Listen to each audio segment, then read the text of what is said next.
प्रिय भक्तजनों, आज की वीडियो में हम आपको द्वादशी पारण में सुनी जाने वाली तुलसी माता की कहानी सुनाएंगे। तो सभी भक्तजन हमारी तुलसी माता की कहानी को श्रद्धा भाव और प्रसन्न चित्त मन से सुने। जो भक्त हमारे चैनल पर नए आए हैं, जिन्होंने अभी तक हमारे चैनल को सब्सक्राइब नहीं किया है, वो हमारे चैनल को सब्सक्राइब करें, वीडियो को लाइक करें और कमेंट में ओम नमो भगवते वासुदेवाय, ओम नमः शिवाय अवश्य लिखें। तो आइए भक्तों, हम अपनी कथा को प्रारंभ करते हैं। एक बुढ़िया माई तुलसी को सींचती और कहती कि हे तुलसी माता, सत की दास्ता में मेरा बिडला सींचती हूं, मुझे बहू दे, पीताम्बर की धोती दे, मीठा मीठा घास दे, बैकुंठ में बास दे, चटक की चाल दे, पटक की मौत दे, चंदन का काठ दे, रानी सा राज दे, दाल भात का भोजन दे, 11 की मौत दे, कृष्ण जी का कंधा दे। तब तुलसी माता यह सुनकर सूखने लगी तो भगवान ने पूछा कि हे तुलसी, तुम क्यों सूख रही हो? तुलसी माता ने कहा कि एक बुढ़िया रोज आती है और यही बात कह जाती है, मैं सब बात तो पूरा कर दूंगी, लेकिन कृष्ण का कंधा कहां से लाऊंगी? तो भगवान बोले, जब वो मरेगी तो मैं अपना कंधा उसको दे आऊंगा। तो बुढ़िया माई से कह देना। जब बुढ़िया माई मर गई, सब लोग आ गए। जब माई को ले जाने लगे, वह किसी से ना उठी। तब भगवान ने एक 12 वर्ष के बालक का रूप धारण करके आए। बालक ने कहा, मैं कान में एक बात कहूंगा तो बुढ़िया माई उठ जाएगी।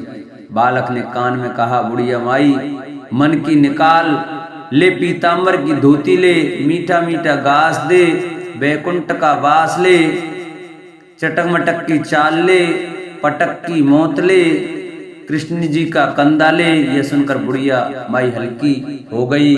भगवान ने कंधा दिया और बुढ़िया माई को मुक्ति मिल गई। हे तुलसी माता, जैसी बुढ़िया माई को मुक्ति दी वैसी सबको देना।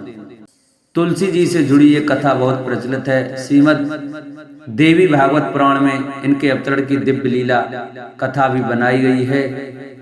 एक बार शिव ने अपने तेज को समुद्र में फेंक दिया था।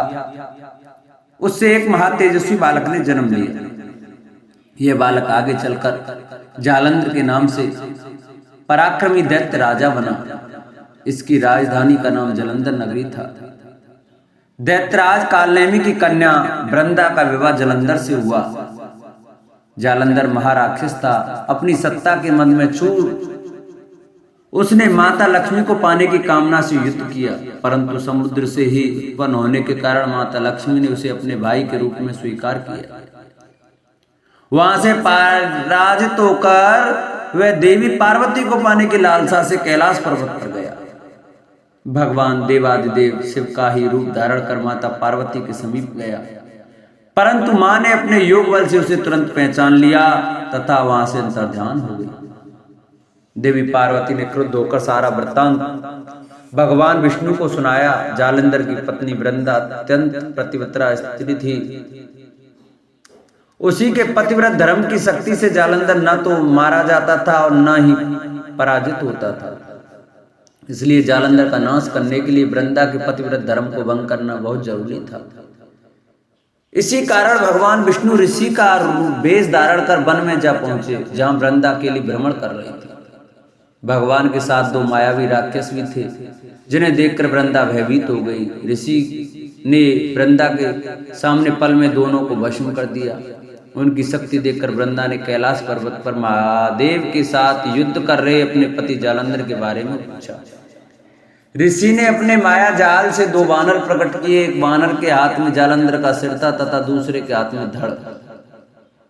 अपने पति की यह दशा देखकर वृंदा मूर्छित होकर गिर पड़ी।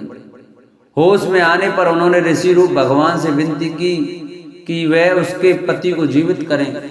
भगवान ने अपनी माया से अपने जालंधर का सिर धड़ से जोड़ दिया, परंतु स्वयं भी वह उसी शरीर में प्रवेश कर गए।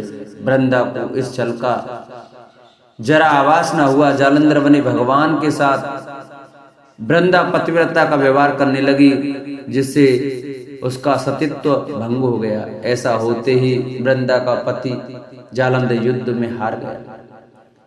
इस सारी लीला का जब वृंदा को पता चला तो उसने क्रुद्ध होकर भगवान विष्णु को शिला होने का शाप दे दिया तथा स्वयं सती हो गई। जहाँ वृंदा भस्म हुई वहां तुलसी का पौधा होगा। भगवान विष्णु ने वृंदा से कहा, हे वृंदा, तो अपने सतीत्व के कारण मुझे लक्ष्मी से भी अधिक प्रिय हो गई हो। अब तुम तुलसी के रूप में सदा मेरे साथ रहोगी। जो मनुष्य भी मेरे सालग्राम रूप के साथ तुलसी का विवाह करेगा उसे इस लोक और परलोक में विपुल यश प्राप्त होगा। जिस घर में तुलसी होती है वहां यम के दूत भी असमय नहीं जा सकते। गंगा व नर्मदा के जल में स्नान तथा तुलसी का पूजन बारंबार माना जाता है। चाहे मनुष्य कितना भी पापी क्यों ना हो, मृत्यु के समय जिसके प्राण मंजरी रहित तुलसी और गंगा जल मुख में रखकर निकल जाते हैं वह पापों से मुक्त होकर वैकुंठ धाम को प्राप्त होता है। जो मनुष्य तुलसी व आंवलों की छाया में अपने पितरों का श्राद्ध करता है उसके पितर मोक्ष को प्राप्त हो जाते हैं।